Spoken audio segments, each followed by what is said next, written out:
Nous avons remonté tous les résultats de toutes les fédérations de France métropolitaine, des départements d'outre-mer et des Français de l'étranger. Les militants et les militantes de l'UMP viennent aujourd'hui de m'accorder la majorité de leurs suffrages et ainsi de m'élire comme président de l'UMP. Ces résultats me donnent une courte victoire de 224 voix. L'élection du président de l'UMP a tourné à la pantalonnade.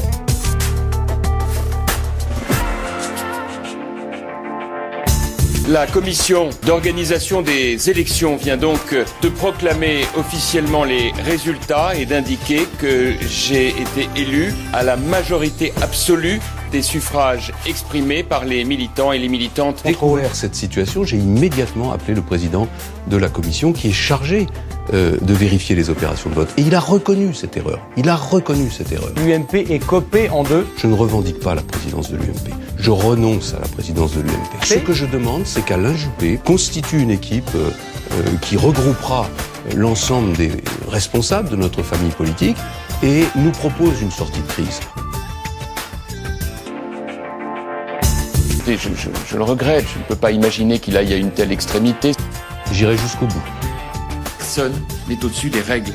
Seul vaut le verdict qui sera rendu par la Commission nationale des recours sous le regard attentif et impartial de la médiation Juppé. Parti politique, c'est pas une mafia. François Fillon a envoyé un huissier au siège de l'UMP ce matin. Il n'a pas eu accès à rien. Nicolas Sarkozy a déjeuné avec François Fillon. Le trésorier de l'UMP a démissionné. La Commission nationale des recours a donné des nouveaux résultats. Donc c'est un troisième résultat différent. Et Jean-François Copé est toujours le gagnant avec 952 voix. François Fillon a dénoncé un coup de force de Copé et récuse les résultats. Il considère ces résultats comme illégaux.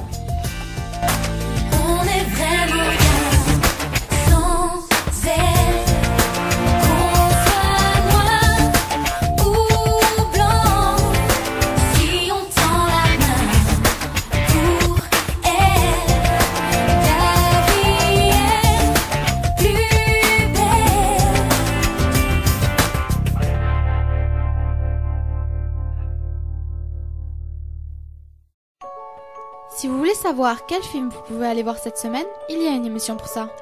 Si vous voulez savoir à quel jeu vidéo vous pouvez jouer cette semaine, il y a une émission pour ça. Et si vous voulez savoir ce que vous pouvez faire cette semaine dans le coin, il y a aussi une émission pour ça.